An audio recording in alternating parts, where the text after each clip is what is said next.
untuk kalian nanti sebagai bekal yang nanti bisa memberikan ilmu dan sesuatu yang nantinya bisa menjadi bekal di kehidupan kalian di masa yang akan datang. Mungkin itu saja dari saya. Selamat mengikuti kegiatan ini dengan baik. Dan terima kasih sekali lagi pada pemateri yang berkenan untuk memberikan materi pada kesempatan kali ini, yaitu Bapak Ahmad Ripani, SST. Dari saya, Sahidi, wabillahi taufiq walhidayah. Wassalamualaikum warahmatullahi wabarakatuh.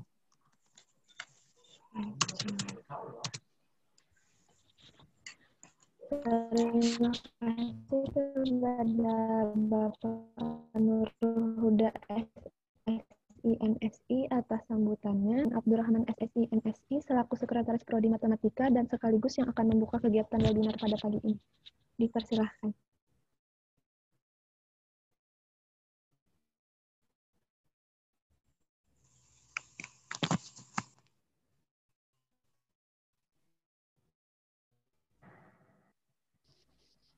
Bismillahirrahmanirrahim. Assalamualaikum warahmatullahi wabarakatuh.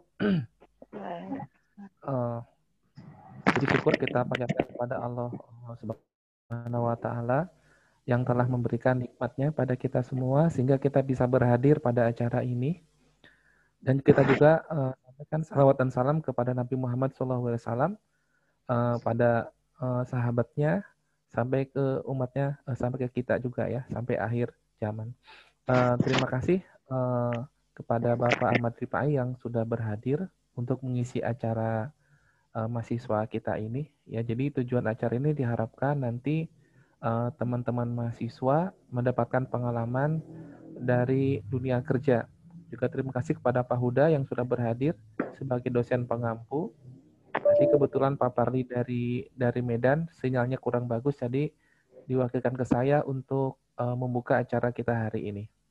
Harapan kita nanti di sini pada acara ini, jadi dari dunia kerja mungkin bisa memberikan gambaran kaitan, mungkin beberapa kaitan beberapa ilmu yang adik-adik dapatkan di bangku kuliah, mungkin ya ada beberapa mungkin yang berkaitan. Nah, kalau kita perhatikan juga teman-teman kita yang ada di FMIPA itu rata-rata kan beberapa mereka ada yang di BPS, mungkin dari mulai dari BPS yang ada di Kalimantan Selatan sampai ke Kalimantan Tengah juga ada beberapa teman-teman yang bertugas di sana ya. Di Banjarbaru juga ada. Nah, harapan kita nanti mungkin dari acara ini teman-teman mungkin salah satu dari dunia kerja itu mungkin teman-teman juga bisa mengambil data untuk sebagai tugas akhir ya. Barangkali ada yang nanti tugas akhirnya mengarah ke statistika. Tidak harus ke statistika juga ya. Bisa jadi mungkin teman-teman yang ada di permodelan membutuhkan data tentang apa gitu ya. Jadi nanti bisa ada istilahnya itu dari dinas terkait yang sudah kita ada hubungan dengan kita dengan baik sehingga kita bisa mengambil data dari instansi mereka. Saya harapkan nanti teman-teman mahasiswa aktif di sini, memperhatikan ya, tidak hanya melihat di situ ada namanya tapi anaknya nggak ada di sana. Saya harapkan tidak terjadi seperti itu. Semoga acara kita hari ini berjalan lancar dan diberkahi oleh Allah Subhanahu wa Ta'ala dan teman-teman mahasiswa mendapatkan faedah dari acara ini. Mungkin tidak panjang lebar. Bismillah, acara kita buka hari ini. Bismillahirrahmanirrahim, acara kita buka. Untuk selanjutnya mungkin itu dari sambutan dari program studi. Semoga teman-teman standby terus ya, tidak hilang dari room ini. Terima kasih. Assalamualaikum warahmatullahi wabarakatuh. Terima kasih kepada Bapak Saman Abdurrahman SSI MSI atas sambutannya. Selanjutnya, sebelum saya membacakan susunan acara pada pagi hari ini, terlebih dahulu akan saya bacakan tata tertib kegiatan kita. Yang pertama, acara dimulai pukul 8.30 WITA dan secara keseluruhan berakhir pukul 10.30 WITA, kecuali ada keputusan dari panitia untuk menambahkan waktu. Kedua, ID peserta dalam kegiatan ini harus menggunakan nama asli, bukan nama perangkat atau institusi. Format status umum garing PKO, spasi nama catatan PKO bagi peserta yang memprogram mata kuliah PKO. Untuk yang umum, bagi peserta yang mendaftar secara pribadi atau tidak sedang memprogram mata kuliah PKO. Ketiga, peserta yang mendapatkan akses ke Zoom dianjurkan untuk open kamera serta berpakaian sopan dan berperilaku sopan pada saat kegiatan berlangsung. Keempat, link daftar hadir peserta akan dibagikan melalui chat di akhir acara. Kelima, dimohon menyimak dengan baik materi yang disampaikan oleh pemateri. Keenam, pada sesi tanya-jawab, pertanyaan boleh disampaikan jika sudah diizinkan moderator atau apabila dipersilahkan. Ketujuh, pertanyaan masih boleh diajukan sampai waktu kegiatan webinar berakhir dan ingat siapa cepat dia dapat. Kedelapan, setelah acara selesai, peserta diperkenankan untuk tetap berada di grup sampai sertifikat dikirim ke dalam grup. Kesembilan, peserta yang ingin menyampaikan pertanyaan dipersilahkan menulis pertanyaan di kolom komentar dengan format tanya, spasi nama, spasi isi pertanyaan. Dikarenakan terbatasnya waktu, moderator akan memilih pertanyaan yang ada dan menyampaikan kepada pemateri pada sesi tanya-jawab. Kesepuluh, peserta yang terindikasi mengganggu jalannya pelatihan akan langsung dikeluarkan tanpa peringatan. 11. Peserta diminta tidak merekam kegiatan dan menyebarluaskan tanpa pengetahuan panitia, terutama ketika mengunggah wajah dan suara seseorang. Terakhir, kegiatan ini direkam oleh panitia dan hak ciptanya adalah milik panitia. Oleh karena itu, kegiatan merekam atau menyiarkan tanpa seizin panitia akan diproses secara hukum. Selanjutnya, untuk susunan acara pada hari ini, yang pertama pembacaan tata tertib, yang kedua pembukaan, yang ketiga sambutan-sambutan, yang keempat penyampaian materi dan sesi tanya-jawab, yang kelima penutup. Untuk penyampaian materi dan sesi tanya-jawab akan diambil alih oleh moderator. Dipersilahkan.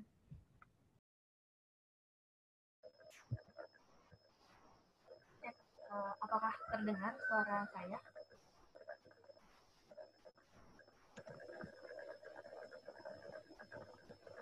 Iya, terdengar. Terdengar. Oke, terima kasih. Baik, terima kasih sebelumnya telah memberikan kesempatan kepada saya untuk melanjutkan rangkaian acara pada pagi hari ini. Marilah kita simak pemaparan materi dari Bapak Ahmad Rifani SST mengenai penerapan ilmu matematika di dunia kerja. Sebelum masuk ke pemaparan materi, izinkan saya untuk menyampaikan CV singkat dari beliau. Jadi beliau lahir di Banjarmasin pada tanggal 8 September tahun 1986. Alamat Jalan Pandu Komplek Widya Citra Elok, Blok B, Kelurahan Guntung Paika, Kota Banjarbaru. Kemudian riwayat pendidikan SD Negeri 2 Bati-Bati pada tahun 1992 sampai 1998. Kemudian SLTP Negeri 1 Bati-Bati pada tahun 1998 sampai 2001. Kemudian SMU Negeri 1 Bati-Bati pada tahun 2001 sampai 2004. Selanjutnya melanjutkan studinya di Sekolah Tinggi Ilmu Statistik pada tahun 2004 sampai 2008. Selanjutnya riwayat pekerjaan beliau itu pada tahun 2009 sampai 2019 itu di Badan Pusat Statistik Kabupaten Kota Baru. Kemudian pada tahun 2019 sampai sekarang itu di Badan Pusat Statistik Kota Banjarbaru. Itulah CV singkat dari Bapak Ahmad Rifani. Kemudian Bapak mohon izin sebelum memaparkan materinya, perlu saya ingatkan bahwa untuk penyampaian materi berlangsung selama 90 menit. Kemudian untuk teman-teman sambil menyimak pemaparan materi bisa sambil melontarkan pertanyaan-pertanyaan di kolom chat yang telah tersedia. Kepada Bapak Ahmad Rifani, dipersilakan untuk menyampaikan materinya. Baik, terima kasih. Assalamualaikum warahmatullahi wabarakatuh.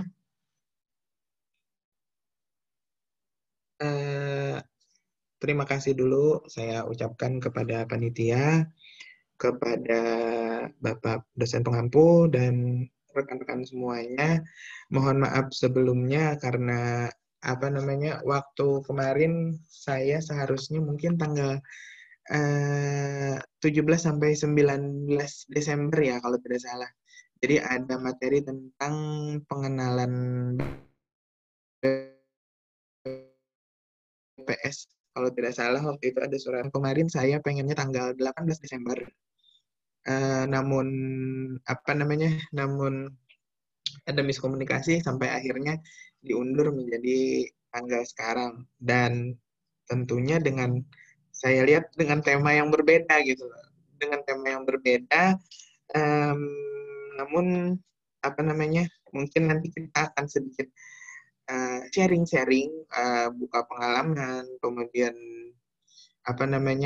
sharing pengalaman, sharing buka peluang, karena saya berhadapan dengan orang-orang yang expert tentang ilmu peluang.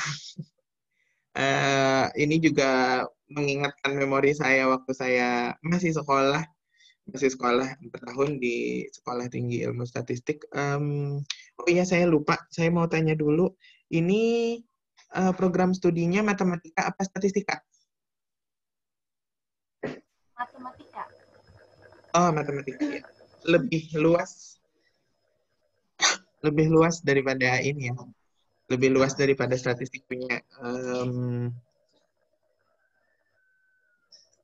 Kemudian ini mungkin saya izin share screen dulu ya. Ya, silakan Pak. Izin share screen.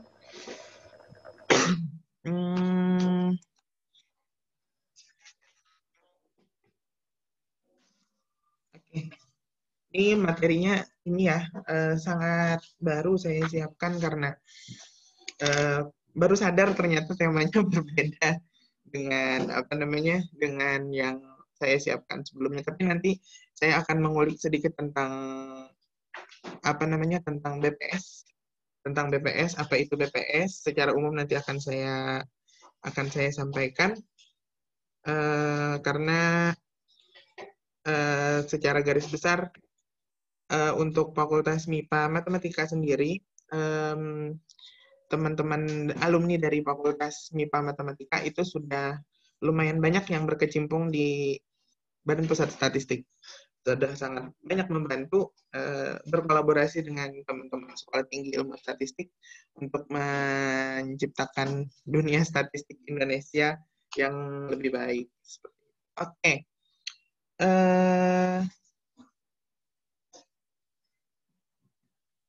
Sebentar. Untuk matematika sendiri, saya dulunya bercita-cita pengen masuk di matematika pada waktu itu.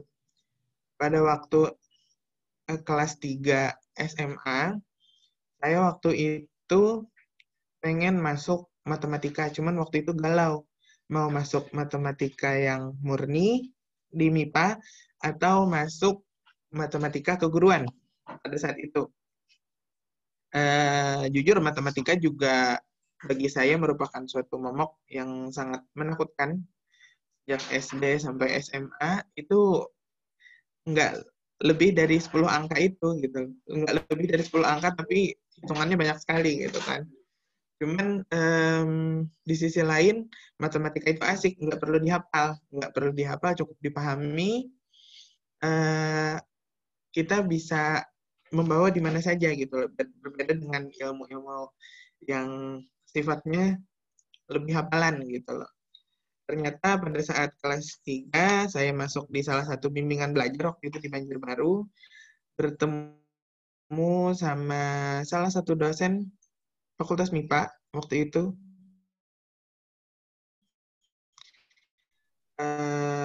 Akhirnya saya diarahkan justru ke Sekolah Tinggi Ilmu Statistik pada saat itu. Sekolah Tinggi Ilmu Statistik pada awalnya saya ngambil waktu zaman saya masih zaman PMDK ya. PMDK, SPMB pada saat itu. PMDK saya ngambil yang jurusan matematika keguruan karena pada saat itu formasinya lebih banyak yang matematika keguruan 2 kali lipatnya dari matematika yang murni. Ambil yang keguruan. Masih sama matematika lah, masih sama matematika. Niatnya, saya justru juga masuk MIPA niatnya bukan jadi apa-apa, pengen jadi guru atau jadi dosen gitu. Jadi pada saat itu, ya sudah ngambil yang keguruan dulu. Ternyata pas pada saat yang bersamaan, saya mendaftar di STIS, dan alhamdulillah di STIS juga masuk. Waktu itu saya ngambil STIS, dan untuk sementara waktu sampai saat ini melupakan bidang matematikanya. Melupakan bidang matematikanya, tetapi secara garis besar saya lihat dari kurikulum juga untuk matematika dan statistika itu banyak sekali kesamaannya.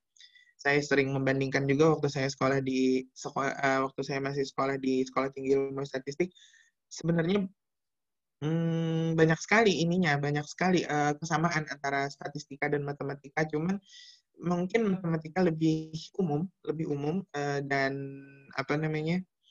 sedikit lebih teoritik dibandingkan statistika, yang kalau saya pahami statistika itu lebih kepada praktek dari penjabaran ilmu matematika itu sendiri, tapi khususnya di bidang statistika. Jadi matematika itu adalah ibunya dari statistika menurut saya, ibunya dari statistika. Jadi secara pribadi saya punya keeratan lah dengan bidang matematika, terutama yang membentuk saya saat ini juga alhamdulillah dari Fakultas MIPA pada saat itu. Oke, adik-adik sekalian, adik-adik apa ini ya? Adik-adik ya. Adik-adik sekalian, ini dulu sebelum selesai kuliah, sebelum masuk kuliah pasti ini ya, bingung mau ke jurusan mana, terus gengsinya seperti apa. Saya dulu sempat mengalami, ini saya kalau masuk di ini gengsinya gimana ya? Nanti saya bagus nggak ya kalau masuk sini? Wah, nanti dikirain ini ecek-ecek atau apa gitu. Tidak perlu khawatir, karena menurut saya matematika ini adalah ilmu yang tidak semua orang akan menyukai matematika. Tidak semua orang akan menyukai matematika, tetapi suka tidak suka matematika harus kita gunakan, harus kita pakai dalam kehidupan sehari-hari. Baik itu dalam bidang akademik maupun non akademik. Jadi matematika ini tidak lepas dari kehidupan kita, kehidupan sehari-hari kita. Oke. Mendengar kata matematika, pasti yang ada kata orang sakit kepala. Termasuk saya. Jujur sampai saat ini dengar matematika, dengar statistika, walaupun saya kerja di Badan Pusat Statistik, yang mendengar dua kata itu tuh udah nyut aja kepala. Tetapi itulah tantangannya. Matematika itu merupakan ilmu pasti, ilmu hitung-hitungan. Bahkan ada anak-anak milenial tuh bilang pelajaran yang menakutkan, bikin sakit kepala, gitu kan. Ada yang bawa baterai biasanya. Kemudian pasti banyak juga yang bertanya-tanya kan, saya masuk Fakultas MIPA misalnya kan, aku masuk Fakultas MIPA, nanti mau kerja apa ya gitu kan, setelah lulus kuliah mau jadi apa gitu kan, yang jelas jadi manusia lah, manusia yang terdidik gitu loh. Kemudian bisa tidak lulusan matematika kerja di mana saja? Maksudnya kerja di mana saja ini banyak nggak sih usaha-usaha yang memerlukan jurusan matematika, lulusan dari jurusan matematika gitu kan. Terus pekerjaan yang cocok untuk lulusan matematika banyak tidak? Maksudnya terbatas nggak sih lulusan matematika ini untuk mengaplikasikan di dunia kerja? Jawaban saya sih sangat tidak terbatas. Didukung dengan kemajuan teknologi saat ini, lulusan-lulusan matematika, lulusan statistika itu sangat banyak dicari. Tinggal bagaimana kita bisa mengimprove diri kita, apakah kita ready, apakah kita siap untuk bekerja dengan tuntutan teknologi saat ini, seperti itu. peluang kerja lulusan matematika yang saya baca ya, yang sering-sering saya baca, ada beberapa yang apa namanya lulusan matematika ini yang memiliki peluang yang bisa orang-orang matematika untuk bekerja gitu. Apalagi orang-orang matematika ini sudah sering sekali belajar yang namanya teori peluang. Nah, manfaatkanlah teori peluang itu. Jadi maksudnya teori peluang itu jangan hanya teorinya, tetapi aplikasinya dalam kehidupan bisa kita terapkan. Ibu dari segala teori peluang adalah peluang normal ya.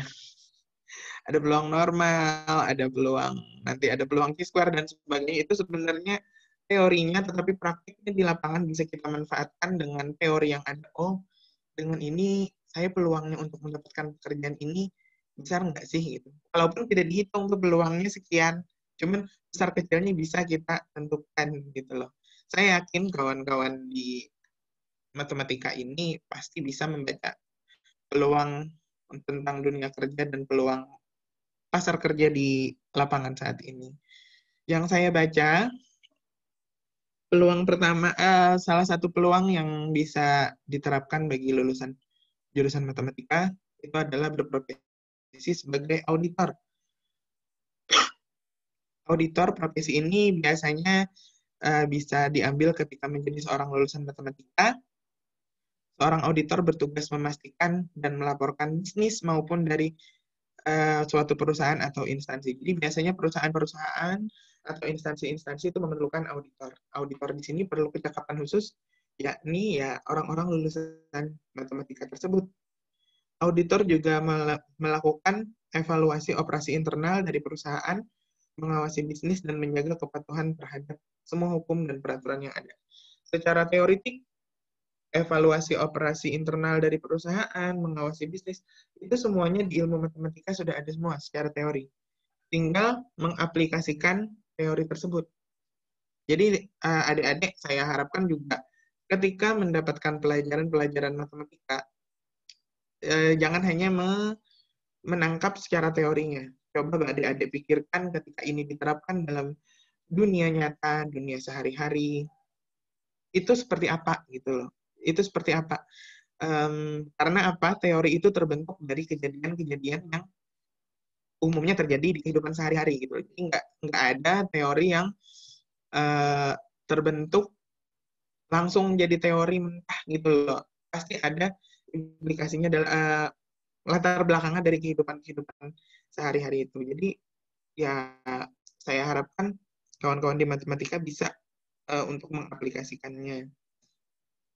Kemudian yang kedua ada data analis. Data analis di sini mirip-mirip nanti dengan data scientist. Ini biasanya orang-orang lulusan MIPA, terutama matematika dan statistika. Dan statistika itu biasanya merajainya nih.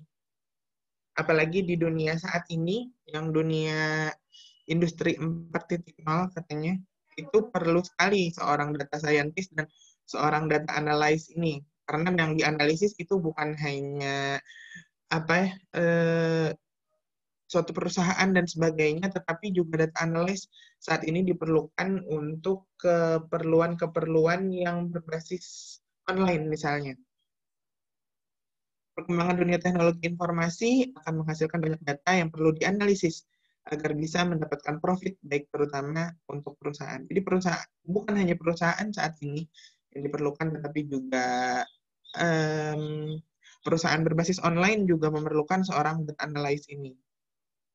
Sehingga secara umum data analis berperan besar untuk membuat keputusan paling tepat dalam berbagai kondisi pasar, sehingga mengurangi kerugian. Beberapa contoh nyata, tugas dari seorang data analis yaitu membantu penjualan dengan mengidentifikasi target iklan menjadi lebih tepat sasaran. Jadi ketika ada suatu perusahaan yang nge-brand, contohlah misalnya perusahaan minyak goreng, membuat suatu brand dan mengiklankannya di pasaran, seorang data analyst ini bisa mengidentifikasi dengan menggelontorkan iklan ke lapangan, itu bagaimana sih pangsa pasarnya, bagaimana pangsa pasarnya di lapangan, apakah masyarakat bisa untuk merubah minyak goreng masyarakat menjadi minyak goreng yang brand kita atau tidak, itu kan perlu adanya analisis. Analisis di sini yang mengerti, insya Allah ini teman-teman matematika dan teman-teman statistika. Ada beberapa metode kan yang untuk menganalisis data pasar seperti itu. Kemudian selain data analis juga data scientist. Kalau data scientistnya ini lebih mengarah tapi ke pengolahan datanya, Jadi dia ekspor misalnya membuat permodelan misalnya kayak tadi permodelannya tentang minyak goreng tadi, ternyata di data scientist-nya ini mereka melakukan model, taruhlah misalnya ada satu metode yang namanya Markov chain atau rantai Markov untuk melihat fenomena atau perubahan selera masyarakat.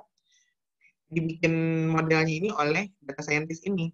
Kemudian dianalisis oleh data analyst. Sebenarnya mirip-mirip, cuman ada expertnya. Dia lebih expert untuk menganalisis dari data yang seperti ini. Analisisnya adalah ternyata sekian persen masyarakat, misalnya sekian persen masyarakat mau untuk mengganti brand minyak goreng mereka di rumah menjadi brand minyak goreng kita.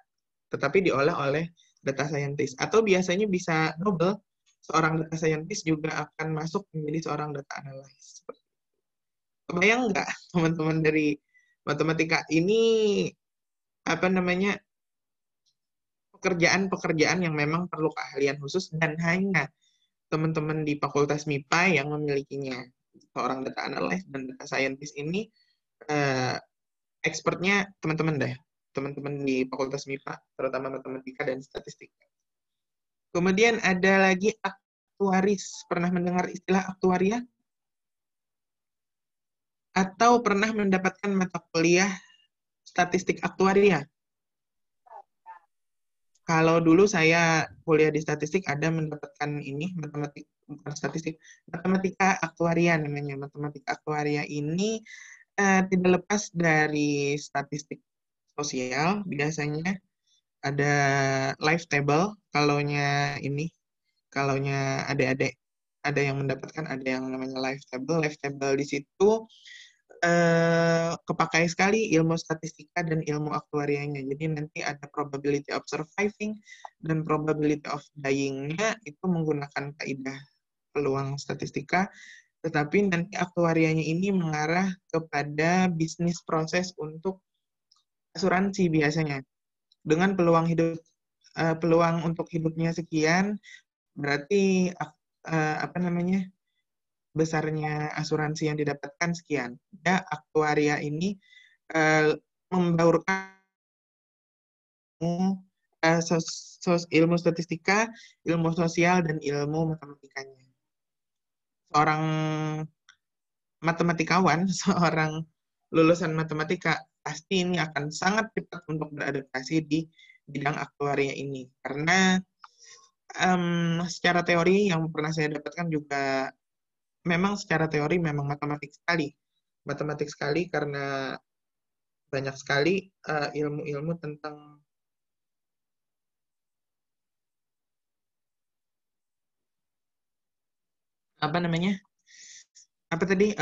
aktuaria ini tadi menggabungkan antara tiga ilmu itu tadi.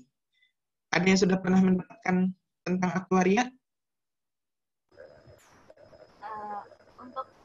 Saya yakin ada. Ya? Sudah, Pak, sudah. Sudah ya, untuk semester 5. Oke, siap. Berarti udah ini ya, udah sangat-sangat familiar. Kemudian ada software engineer. Ini yang jurusan IT nih, terutama yang jurusan IT, tapi jurusan IT juga paham matematik tentunya.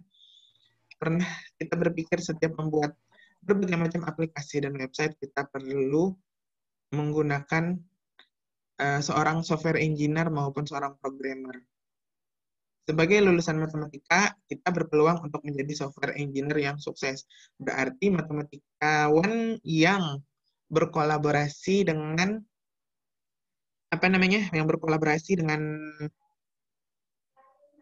ilmu IT kan tentunya. Biasanya ada Ilkom ya. Ilkom itu MIPA juga nggak sih? Nah, Ilkom itu tuh juga sebenarnya pembauran antara matematika juga.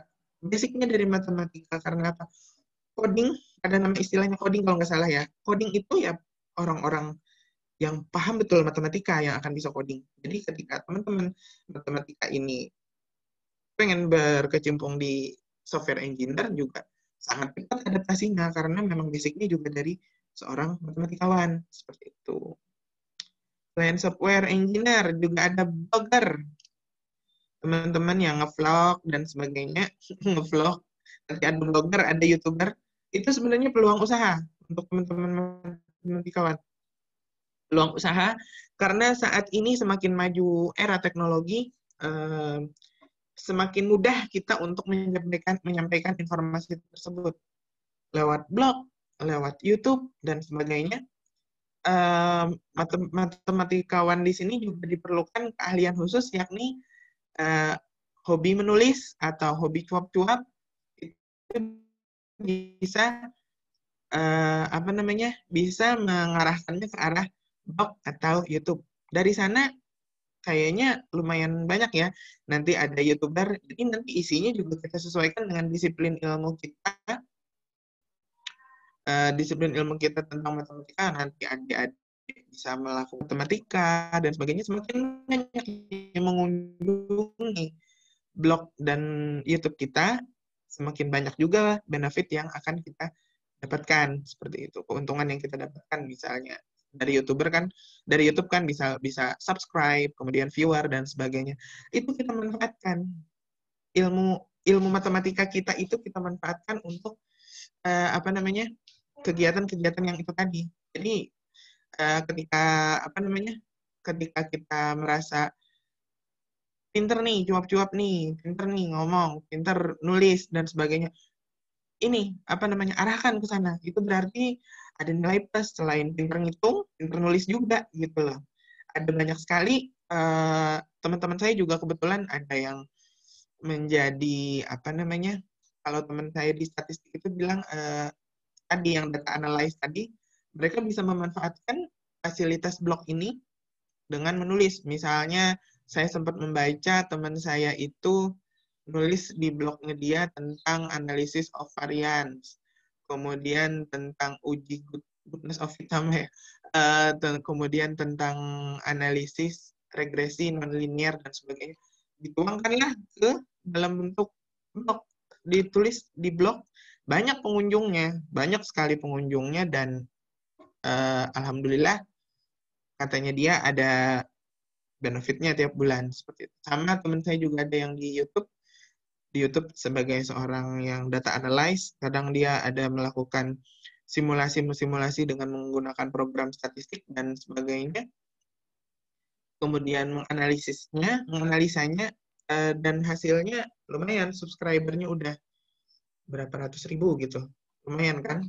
Jadi peluang itu bukan hanya peluang bekerja sebagai seorang karyawan, tetapi juga kita peluang untuk menciptakan dunia usaha seperti itu.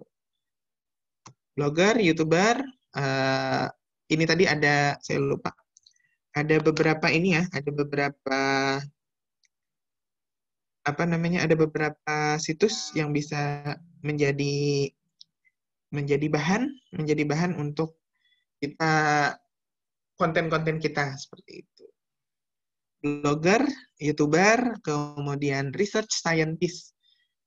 Research scientist ini kita akan bertanggung jawab dalam melakukan perancangan, analisis informasi dan investigasi, eksperimen, dan melakukan uji coba berbasis lab.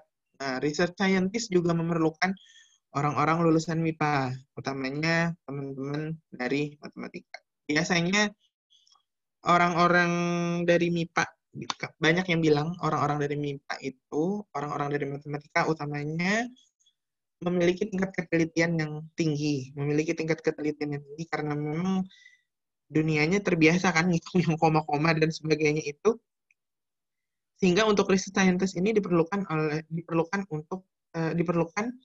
teman-teman yang memang memiliki tingkat ketelitian dan ketelatenan yang tinggi seperti itu.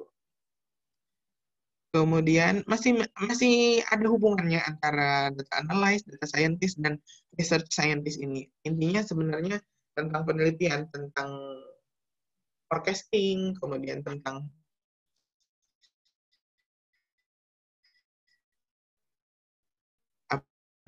apa namanya, tentang selera masyarakat dan sebagainya, ini sama saja sebenarnya.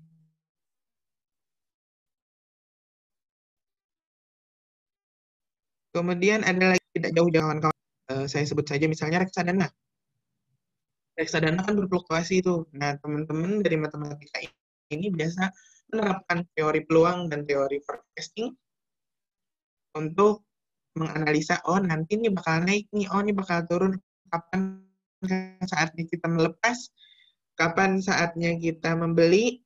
Nah, itu diperlukan teman-teman dari matematika ini untuk melakukan analisisnya. Nah, ini salah satu peluang untuk teman-teman bisa melakukan pekerjaan yang seperti ini. Gitu. Atau mungkin teman-teman kalau ada uang juga bisa investasi sendiri, main reksadana sendiri gitu loh, main forex sendiri seperti itu. Nah, ini keahliannya tidak semua orang memiliki nih. Teman-teman statistika, teman-teman matematika pasti nih ada jiwa untuk melakukan analyze tentang forecasting seperti ini. Pasti terpanggil. Oh, ngertinya berarti bakal seperti ini nih, gitu. Pasti teman-teman akan peka kalau ngelihat seperti ini. Adaptasinya juga nggak perlu lama. Pasti terpanggil dan pasti, oh iya saya harus seperti ini. Gitu. Kemudian ada lagi financial manager. Financial manager keuangan. Berarti teman-teman dari matematika ini pasti akan menjadi seorang manajer keuangan minimal di rumah tangganya nanti, di keluarganya. Cuman financial manager ini diperlukan oleh suatu organisasi ya. Misalnya perusahaan asuransi, lembaga keuangan, pemerintah daerah. Itu memerlukan seorang financial manager yang tangguh. Nah, teman-teman dari matematika di sini, insya Allah sudah dididik untuk menuju ke arah sana. Secara teori sudah dididik menuju ke arah sana, tinggal nanti sense-nya, tinggal nanti ketertarikan teman-teman itu tertariknya di bagian yang mana. Biasanya seperti itu. Salah satunya ya, ketertarikannya di bagian financial manager bisa untuk bisa untuk melanjutkan atau mendalami bagian financial manager ini. Nah, ini salah satu kunci dari teman-teman matematika. Biasanya teman-teman matematika ini bisa merangkap ke statistika. Kalau statistika belum tentu bisa merangkap ke matematika, adalah mereka juga bisa menjadi seorang statistician atau bekerja di statistik. Jadi statistician di sini bukan hanya berarti bekerja di Badan Pusat Statistik ya, bukan hanya bekerja di Badan Pusat Statistik, tapi setiap badan usaha, setiap organisasi, setiap ini pasti memerlukan yang namanya seorang statistician. Karena apa? Statistician di sini dipakai di semua organisasi, baik itu pemerintah daerah, itu perlu statistician juga. Makanya ketika lulus di fakultas jurusan statistik, tidak hanya bekerja di BPS tentunya. Soalnya dari misalnya dinas Kominfo juga memerlukan seorang statistician. Kemudian dulu pengalaman di Pertamina memerlukan seorang statistician. Kemudian di Dinas Perempuan dan Perlindungan Anak itu juga memerlukan statistician. Karena apa? Statistik ini digunakan di seluruh elemen, baik itu yang formal maupun informal. Ini statistician memang diperlukan. Jadi ading-ading yang merasa ilmu statistiknya juga kuat, bisa ikut bersaing menjadi seorang statistician seperti itu. Banyak sekali manfaat dari statistician sini. Statistician di sini bukan hanya kita menjadi seorang karyawan. Statistician di sini bisa kita menciptakan peluang usaha sendiri. Seperti teman saya.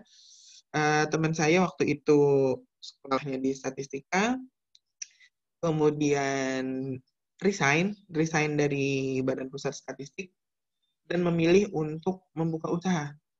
Jadi saya sempat kaget, kok membuka usaha? Teman saya, 2 orang kebetulan membuka usaha. Karena apa? Dia mengerti tentang pangsa pasar, mengerti tentang itu tadi ya, ilmu forecasting dan sebagainya. Salah satu teman saya bahkan hanya sebagai seorang penulis buku hanya, bilangnya sih hanya ya, tetapi praktiknya memang sulit. Bukunya kalau beberapa tahun saya lihat itu, beberapa tahun yang lalu saya lihat sempat bestseller ASEAN. Dia hanya dari seorang statistician, tetapi dia bisa untuk memforecast, oh ini pangsa pasar saya ini memerlukan tema yang seperti ini dan sebagainya. Akhirnya dia menciptakan buku dan bestseller ASEAN. Jadi bestseller di Indonesia, Brunei, Malaysia waktu itu kalau tidak salah. 3 negara itu bestseller. Jadi salah satunya juga ada beberapa buku yang bestseller ASEAN dan ada beberapa juga yang bestseller Indonesia seperti itu. Jadi untuk ading-ading yang kuliah di matematika itu bisa juga memperdalam kembali ilmu statistikanya. Karena saya yakin teman-teman matematika ilmu statistikanya juga nggak kalah, sangat nggak kalah, bahkan mungkin sepadan, karena secara teori itu yang didapatkan di statistik juga didapatkan di matematik. Tetapi yang didapatkan di matematik itu belum tentu didapatkan di statistik. Oke. Kemudian di yang tadi ya, tentu ya, di ilmu pemerintahan itu pasti tadi memerlukan teman-teman dari matematikawan, itu baik itu nanti menjadi seorang statistik atau menjadi seorang matematik, karena matematika di sini tidak hanya bergelut dengan dunia forecasting dan sebagainya, analisis keuangan juga memerlukan orang matematika, ada intinya seperti itu. Kemudian ini salah satu yang bisa diikuti juga, karena ini menurut saya salah satu profesi yang sangat mulia, yaitu menjadi dosen atau pengajar. Karena dulu secara ini saya niatnya pengen jadi pengajar juga. Kemudian bekerja di perbankan. Iya, saya juga menemukan teman-teman yang alumni MIPA itu lumayan banyak yang bekerja di perbankan, baik itu bank BUMN maupun bank milik swasta. Kemudian ada perusahaan BUMN tadi seperti yang saya sampaikan di mana namanya, di Pertamina. Waktu itu saya mendapatkan informasi bahwa di Pertamina tersebut juga memerlukan seorang fresh graduate lulusan matematika dan statistika untuk penerapan supervisi lapangan. Nah, berarti diperlukan matematika di perusahaan BUMN. Kayak di Pertamina, kemudian Telkom, Bank Mandiri, ini Bank BNI, dan sebagainya. Berarti banyak sekali peluang yang ada di dunia kerja ini ya, baik kita menjadi seorang karyawan maupun kita sebagai seorang pengusaha atau pebisnis. Jadi tidak perlu khawatir kalau misalkan kita tidak bisa menjadi seorang karyawan, kita juga bisa menjadi seorang pengusaha yang handal. Karena apa? Secara keilmuan kita bisa melakukan perencanaan yang baik, insya Allah. Kemudian perencanaan yang baik, kemudian juga prediksi yang lebih baik. Karena apa? Teori kita, ilmu kita tuh sudah diajarkan untuk seperti itu. Perencanaannya seperti ini. Kemudian nanti forecasting atau peramalan untuk yang akan datang akan jadi seperti ini. Karena apa? Ilmunya sudah ada. Seperti itu. Oke, baik. Ini untuk yang pertama. Kemudian tadi saya ada tugas untuk memperkenalkan kembali tentang Badan Pusat Statistik. Badan Pusat Statistik kebetulan kami di BPS Kota Banjarbaru juga ada kakak alumni adik-adik dari Fakultas MIPA Matematika, Ibu Nurul Samsiati. Di BPS Kabupaten Banjar juga ada Ibu Agung Dewi. Oke, Badan Pusat Statistik, saya sekilas-sekilas saja ya. Jadi Badan Pusat Statistik ini yang jelas mengurusi masalah urusan data, segala macam data. Bahkan saking banyaknya yang nyari data yang macam-macam juga dicari di BPS. Sebenarnya ada batasan data yang kami kumpulkan di Badan Pusat Statistik. Seperti itu. Jadi kedudukan BPS adalah lembaga pemerintah non-kementerian yang bertanggung jawab langsung kepada Presiden. BPS merupakan instansi vertikal yang memiliki kantor perwakilan di setiap provinsi dan di tingkat kabupaten kota. Jadi paling terendah itu di BPS kabupaten kota. Ada BPS kabupaten kota, naik ke BPS provinsi, kemudian ke BPS RI, BPS pusat. Salah satu visi BPS adalah pelopor data statistik terpercaya untuk semua. Kemudian kegiatan statistik yang dilakukan itu adalah, ada statistik dasar. Statistik dasar di sini adalah statistik yang pemanfaatannya ditujukan untuk keperluan yang bersifat luas, baik bagi pemerintah maupun masyarakat, yang memiliki ciri-ciri lintas sektoral, berskala nasional, dan makro. Ini tentunya BPS sebagai penanggung jawab, biasanya lewat sensus dan survei. Salah satu survei besar yang dilakukan Badan Pusat Statistik itu biasanya adalah survei sosial ekonomi nasional. Dilaksanakan setiap tahun dan skop atau level estimasinya itu sampai level kabupaten kota. Kemudian ada statistik sektoral, itu adalah statistik yang pemanfaatannya untuk memenuhi kebutuhan instansi menyelenggarakan tugas-tugas pemerintah dan pembangunan yang merupakan tugas pokok instansi yang bersangkutan. Biasanya ini diselenggarakan oleh instansi pemerintah yang bersangkutan. Nah, jadi di instansi-instansi juga mengumpulkan data statistik, tapi namanya data statistik sektoral. Kemudian yang terakhir, yang ketiga, ada statistik khusus, adalah statistik yang pemanfaatannya ditujukan untuk memenuhi kebutuhan spesifik dunia usaha, pendidikan, sosial budaya, dan kepentingan lain dalam kehidupan masyarakat. Ini biasanya dilakukan oleh lembaga, organisasi perorangan, atau unsur masyarakat. Berkenalan dengan statistik itu biasanya orang-orang, bahkan ada statement, statistik ini kerjaannya santai. Kerjaannya cuma sensus, dan sensus. Dan sensus pun dilaksanakan 10 tahun sekali, katanya. Jadi sebenarnya dalam dunia kerja di Badan Pusat Statistik itu ada 3 kegiatan. Yang pertama ada sensus. Sensus sendiri ada 3 sensus besar yang dilakukan oleh Badan Pusat Statistik. Yang pertama adalah sensus penduduk, kemudian ada sensus pertanian, dan sensus ekonomi. Terakhir tadi kita melaksanakan yang namanya sensus penduduk. Teman-teman dari Fakultas MIPA seingat saya menjadi rekan-rekan duta sensus ya. Rekan-rekan duta sensus tahu sendiri ya, dan sensus itu seperti apa di lapangannya. Insya Allah teman-teman sudah merasakan sebagian daripada proses bisnis yang ada di sensus tersebut. Kemudian yang kedua ada survei. Survei sendiri di Badan Pusat Statistik itu sangat banyak. Ada survei-survei besar, misalnya survei sosial ekonomi nasional, survei angkatan kerja nasional, kemudian ada survei ubinan, itu untuk melihat produktivitas padi, kemudian ada survei khusus di seksi neraca, itu ada 14 survei khusus kalau tidak salah. Itu semua dikerjakan oleh Badan Pusat Statistik. Kemudian yang ketiga ada kompilasi produk administrasi. Ini biasanya kalau bahasa statistiknya ini statistik sekunder ya. Statistik sekunder ini nanti untuk menghasilkan misalnya salah satunya statistik politik dan keamanan, kemudian statistik potensi desa, survei potensi desa itu termasuk salah satu kompilasi produk administrasi. Kemudian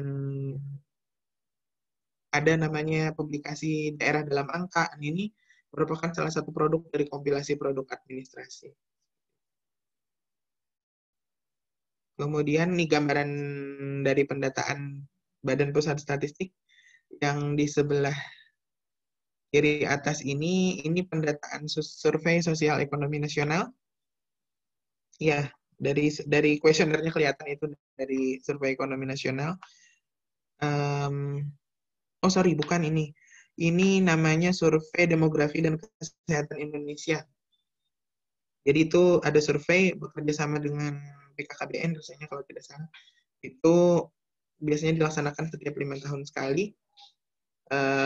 Unit observasinya itu ada wanita usia subur, kemudian pria kawin, kemudian remaja pria. Itu pertanyaannya agak sensitif dan biasanya perlu pendampingan khusus karena berhubungan dengan fertilitas dan juga berhubungan dengan aktivitas seksualnya. Ada pertanyaan tentang seksualitasnya. Kemudian yang di bawah ini adalah alat ubinan. Alat ubinan yang tadi saya bilang ada survei ubinan. Ini nanti 2,5 kali 2,5 meter, kemudian diinikan ke ke padi atau ke jagung atau ke kacang misalnya seperti itu, nanti akan dilihat produktivitasnya, diukur dan ada pengalinya, akan dilihat produktivitasnya. Ini berat juga ya ketika pengumpulan data seperti ini. Tapi ya kami berusaha untuk menikmatinya. Kemudian ini tadi sekilas sensus ya, sudah saya sampaikan, sensus penduduk, sensus pertanian, dan sensus ekonomi. Sensus penduduk ini diselenggarakan di tahun yang berakhiran 0, kemudian sensus pertanian di tahun yang berakhiran 3, dan sensus ekonomi di tahun yang berakhiran 6. Statistik dalam kehidupan sehari-hari, contoh nilai mata kuliah. Yang bisa dianalisis apa? Rata, trend, range. Ya, misalnya dari mata kuliah statistika, nilai tertinggi berapa? Nilai terendah berapa? Ketemu rank ya. Kemudian trendnya ini misalnya apa ya? Trend itu misalnya berapa sih nilai yang paling banyak atau modusnya atau biasanya nilai nilai mediannya. Oh, ternyata banyak nih yang nilainya 80 misalnya seperti itu. Kemudian dalam kehidupan sehari-hari pula misalnya follower di media sosial. Ini yang ya. Yang ada saat ini, follower di media sosial, kita bisa menganalisisnya lewat karakteristik demografinya. Misalnya follower di media sosial saya ternyata banyak yang ABG misalnya. Kemudian banyak ceweknya misalnya. Itu karakteristik demografinya. Kemudian lagi contoh makro penduduk Indonesia. Penduduk Indonesia yang bisa kita analisis apa? Dari sensus penduduk misalnya. Oh iya, ada kebijakan dari pemerintah untuk pemenuhan kebutuhan dasar. Oh, dengan jumlah penduduk sekian, dengan komposisi umur yang sekian, Indonesia masih berada di struktur penduduk yang bonus demografi, berarti kita memerlukan pembangunan ini misalnya.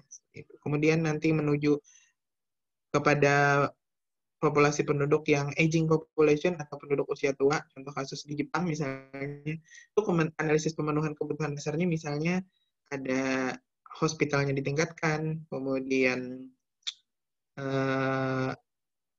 perawatan untuk panti jompo dan sebagainya juga ditingkatkan. Nah, itu salah satu analisis untuk kehidupan sehari-hari.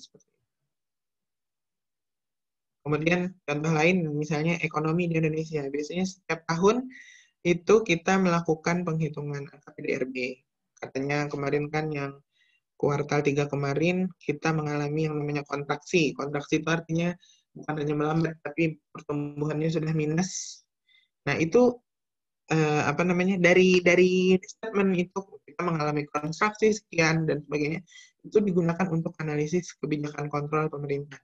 Ya misalnya dengan menciptakan lapangan usaha baru, kemudian memberikan stimulus ekonomi bagi dunia usaha agar ekonomi di perusahaannya bisa terdongkrak kembali, kemudian ada yang bantuan langsung tunai, dan sebagainya. Itu analisis untuk kebijakan-kebijakan, contoh kasus yang ada menganalisisnya, seperti itu. Ini contoh kasus ya, misalnya tahukah kamu jumlah penduduk Indonesia lebih besar dibandingkan dengan Korea Selatan, Korea Utara, Jepang, Taiwan, dan juga masih lebih besar dibandingkan jumlah gabungan penduduk di 4 negara tersebut. Nah, ini analisis-analisis yang biasa, analisis sederhana yang biasa dilakukan di statistik, misalnya. Seperti itu. Kemudian, berapa luas Indonesia, misalnya? Itu 1.916.862 km persegi. Pulau terbesar di Indonesia, misalnya Pulau Kalimantan.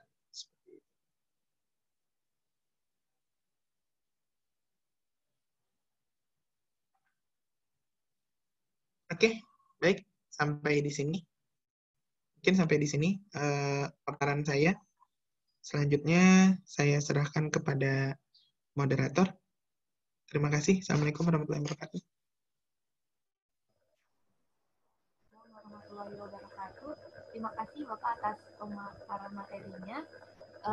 Baik, bagi kawan-kawan yang sudah memiliki pertanyaan bisa dilontarkan di kolom chat atau bisa langsung on mic-nya.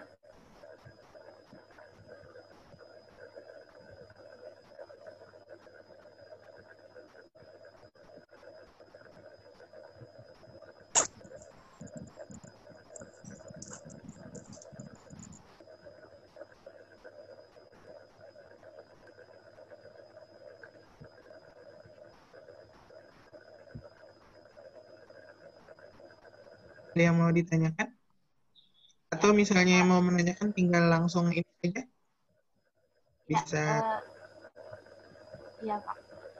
Oke, untuk Yuniardi, Wahyu Nugraha bisa langsung on mic-nya dan on cam ya. Bentar, saya mau stop screen. Saya stop share dulu ya. Oke.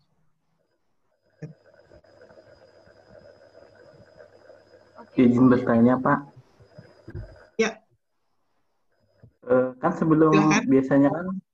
biasanya itu kan sebelum melakukan survei ke lapangan itu apakah ada survei sebelumnya mencari informasi, Pak, tentang lapangan yang akan disurvei itu, Pak? Apakah ada kendalanya ketika sudah sampai di lapangan itu, Pak? Entah kendala dalam medan atau masyarakatnya yang bersahabat gitu, Pak? Ketika kita melakukan survei, itu apakah ada kendala seperti itu ya? Iya, Pak. Oh iya, baik. Tadi setelah melihat gambar tadi mungkin ya. Setelah melihat gambar tadi, jadi saya berbagi pengalaman sedikit ya. Karena saya 10 tahun di BPS Kabupaten Kota Baru, jadi menurut saya satu medan tersulit yang ada di Kalimantan Selatan itu berada di Kabupaten Kota Baru. Mau medan sulitnya kayak apa, mau sulitnya di lautan, ada Kota Baru. Kemudian medan yang sulitnya di gunung, ada Kota Baru. Jadi biasanya kalau kami melakukan kegiatan survei di sana, kami biasanya membentuk suatu tim khusus dalam arti yang tim kecil untuk melakukan yang namanya survei tersebut. Karena kesulitan dalam survei ini tadi bisa saja nanti kita menemukan wilayah-wilayah yang secara geografis itu tidak bersahabat. Contoh kasus dulu pernah saya di Kabupaten Kota Baru itu ada, kami istilahnya blok sensus ya, wilayah tugas untuk survei itu namanya blok sensus. Ada wilayah tugas blok sensus di salah satu dusun di Desa Bangkalan Dayak namanya, Kecamatan Kelumpang Hulu, itu Dusun Lipun. Dusun Lipun itu kita harus masuk di 2 kecamatan yang lain, baru bisa mencapai dusun tersebut. Sangat jauh, sangat terisolir.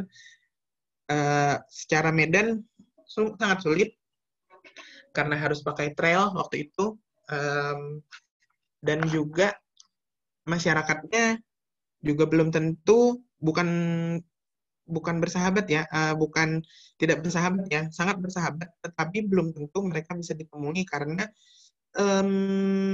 secara budaya mereka melakukan pertanian yang berpindah-pindah. Jadi kadang kalau mereka melakukan bercocok tanam, waktu itu dia nggak pulang beberapa bulan gitu. Jadi kita harus ngelihat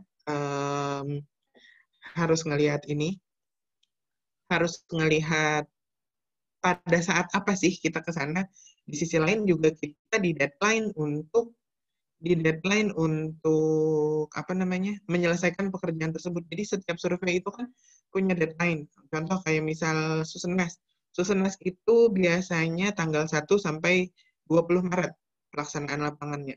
Di luar ring itu kita nggak bisa gitu loh. Karena memang harus di titik poin tersebut.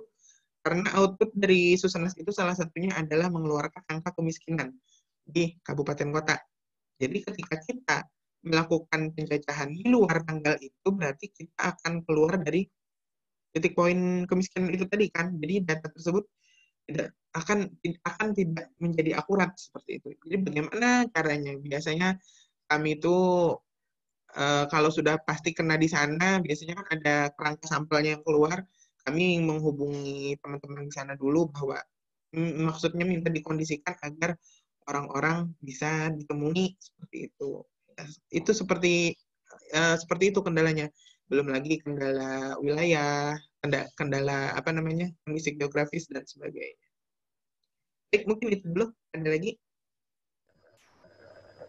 Bagaimana Yuniardi? Apa cukup jelas? Cukup jelas. Terima kasih. Selanjutnya ini Pak, ada pertanyaan mengenai survei yang diadakan 10 tahun sekali nih Pak. Jadi itu pertanyaannya, kenapa sensus harus dilaksanakan dalam kurun waktu 10 tahun sekali, dan apakah ada dampak semisal sensus diadakan kurang dari 10 tahun? Oke. Pertanyaannya. Ini dari Mbak Mardiana ya. Oke. Jadi, ini maksudnya survei diadakan 10 tahun sekali, ini maksudnya sensus kali ya. Sensus dilaksanakan setiap 10 tahun sekali. Oke.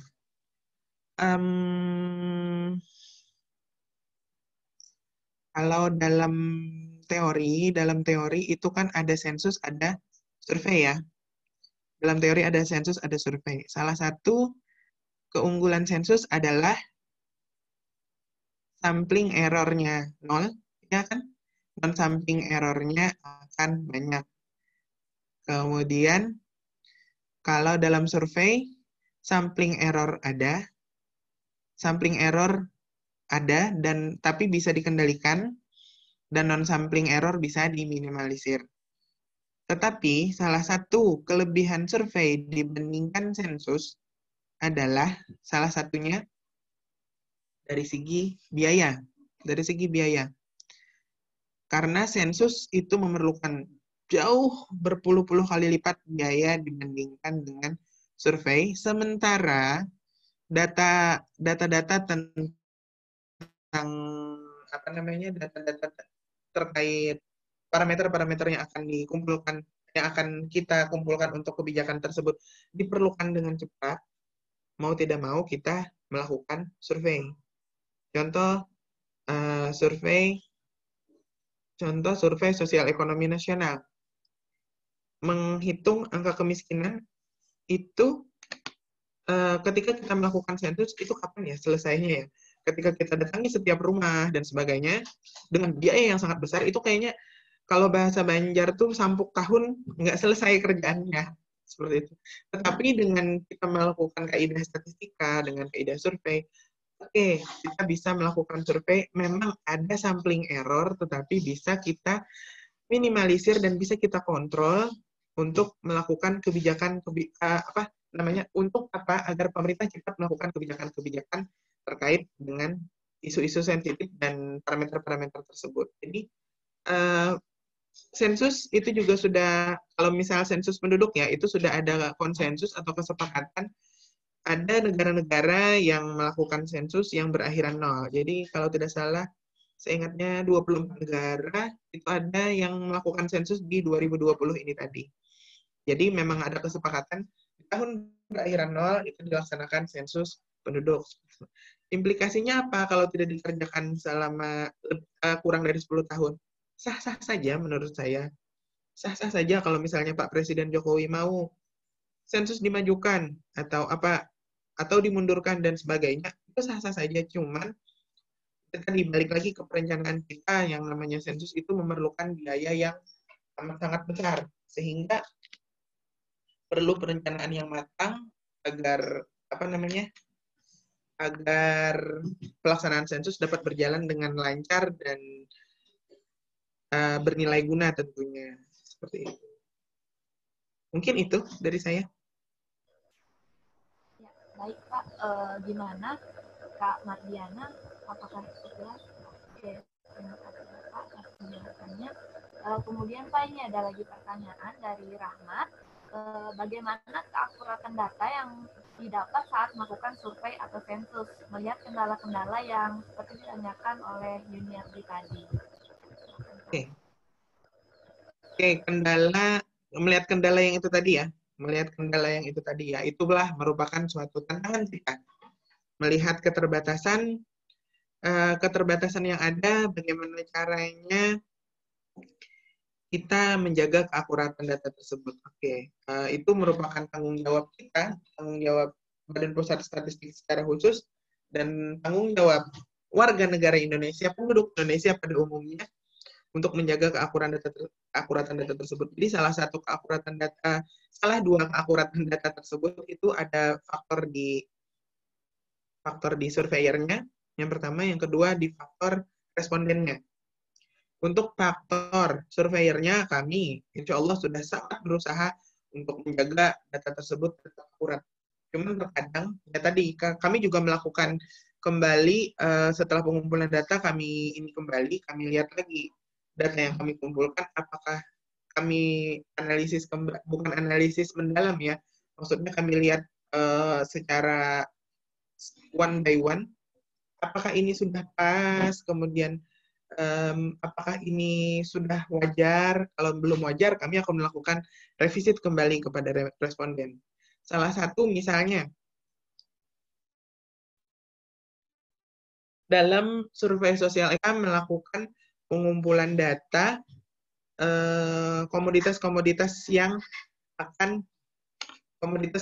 yang digunakan seminggu yang lalu, komoditas makanan yang digunakan seminggu yang lalu. Pernah kejadian saya melakukan pendataan, saya sendiri waktu itu melakukan pendataan dengan jumlah anggota rumah tangga itu sekitar 3 orang. Dia bilang gulanya dia habis menggunakan gula sebanyak 3 kilo 1 minggu.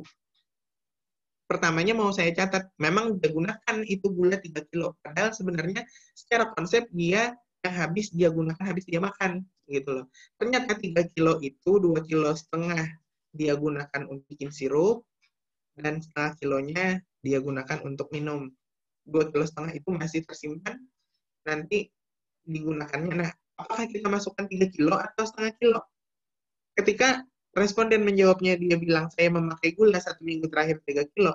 Ketika selesai di situ, kita masukkan, itu akan salah.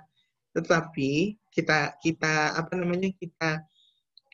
analisis lagi dengan uji kelayakan, maksudnya uji kewajaran. Ini 3 kilo, orangnya 3, berarti 1 minggu 1 kilo ya orangnya yang nggak diabetes apa nih, gitu kan. Akhirnya kita probing lagi, ada namanya istilah probing, kita probing kembali. Bener kah Bu, 3 kilo 1 minggu ini bikin apa pian? Oh ternyata bikin sirupnya belum diminum, gitu. Sirupnya belum digunakan untuk dikonsumsi, gitu kan. Oh akhirnya yang dicatat hanya setengah kilo saja. Jadi insya Allah selama itu tadi, memang kendala tuh sangat banyak, baik itu kendala terkadang kendala lapangan, kemudian tidak sedikit rumah tangga yang menolak untuk diwawancara. Jadi kalau saya pribadi, saya lebih senang untuk melakukan wawancara di rumah tangga yang ada di pedesaan.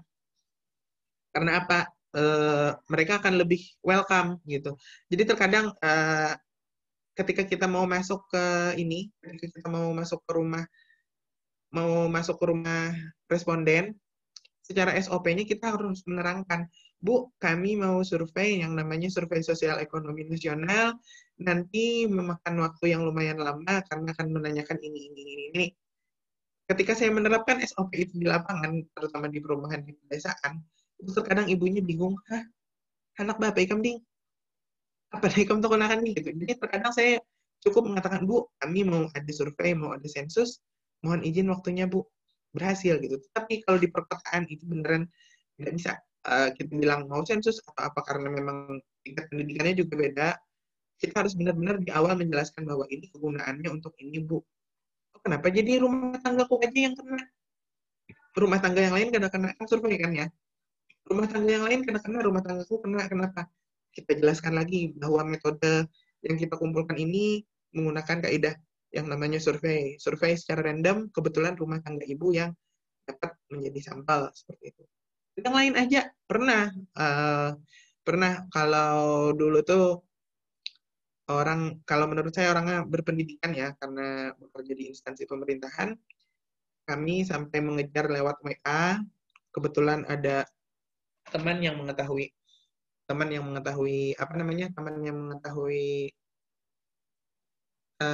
WhatsApp dia. Saya waktu itu yang menghubungi dia sampai bilang ya itu, saya dulu juga pernah belajar statistik, ini kok boleh kok diganti gitu. Jadi saya sampai bingung menjelaskan karena memang ada yang membolehkan dan kaidah sampel yang kami kumpulkan ini tidak membolehkan untuk mengganti sampel karena nanti akan menjadi bias gitu loh. Bingung dan akhirnya bergerilyanya lewat anggota rumah tangganya yang lain dan ditemuinya tidak di rumah tetapi di kantor. Seperti itu. Banyak sekali fenomenanya. Problematika yang terjadi di lapangan, tetapi itulah warna-warni pekerjaan kita. Oke, mungkin itu dari saya. Oke, terima kasih Pak. Bagaimana Rahmat? Apakah cukup jelas?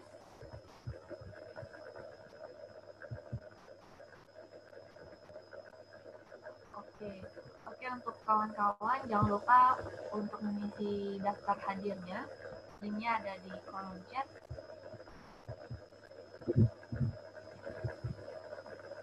Kemudian cukup 3 pertanyaan. Terima kasih banyak Bapak atas pemaparan materinya dan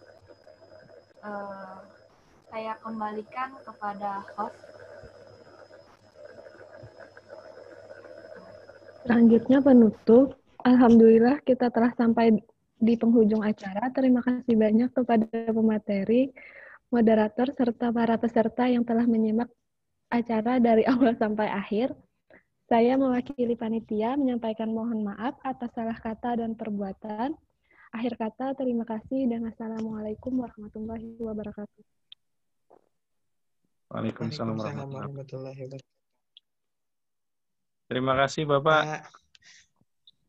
Terima kasih kembali Pak.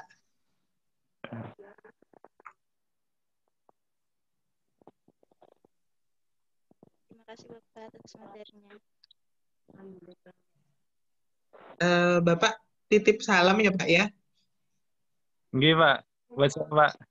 Titip salam sama salah satu dosen di MIPA. Tapi kalau nggak salah beliau di fisika sih, Bapak Simon. Oh Pak Simon kah? Nggih. Pak Simon tuh satu kebetulan, ini apa? Dulu ngajar di Primagama Pak ya? Ya betul. Saya dulu privat sama Pak Simon. Nggih. Jadi saya kebetulan baru 1 tahun di sini. Baru 1 tahun di sini. Pernah ketemu sama beliau gitu loh. Jadi masih nyari-nyari beliau. Kemarin sempat nanya Bu Tere. Ya Bu Tere nggih. Sekarang mereka udah bikin bimbingan belajar sendiri. Bu Tere punya bimbingan belajar sendiri. Iman juga punya bimbingan belajar sendiri. Ya, Ading Ulun kebetulan Nggih, di nggih. bimbingannya Bu Tere. Oh, Seperti nggih. itu. Titip salam saja sama Pak Excellent, nggih. Simon, Pak. Bilangin muridnya waktu di Primagama yang lulus STIS dulu gitu. Nggih. Beliau dulu Insya Allah, Pak. sangat membantu. Nggih. Nggih. Oke, siap. Bapak izin Kemudian live ya, Pak ya? Izin live ya? Nggih. Silakan, Pak. Nggih. Terima kasih banyak, Pak. Nggih, siap. Terima kasih ading-ading berataan. Sukses selalu. Assalamualaikum warahmatullahi wabarakatuh. Waalaikumsalam. Waalaikumsalam warahmatullahi wabarakatuh. Terima kasih banyak, Pak. Terima kasih banyak.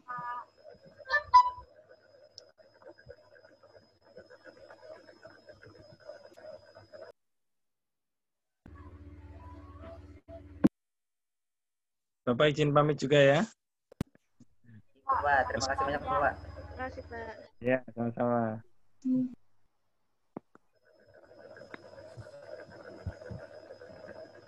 Kepada kawan-kawan yang ada kesibukan lagi, kalian bisa dipersilakan live duluan. Terima kasih atas kesempatan hari ini.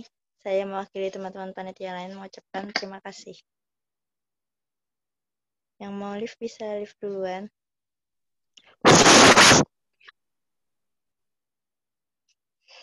Guys.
TA1, TA2, Pak. Di mana, Kar? Kar, di mana posisi? Udah. Malam situ, Ayam? Tadi pagi itu. Iya kah? Jam berapa? Jam 3 kah? Jam 3 dini hari. Oh, oke. Udah gitu nih. Putar pandang Sulaiman. Aku anak Melif akan jadi makhluk-makhluk, perlihatkanlah muka kalian. Jadi lift dah. Mardi, gimana Mas malam tadi? Lancar atau gimana? Ngarang indah dong. Anu ya, apa? Sarjana slider ya? Belum. Daripada sarjana Bima.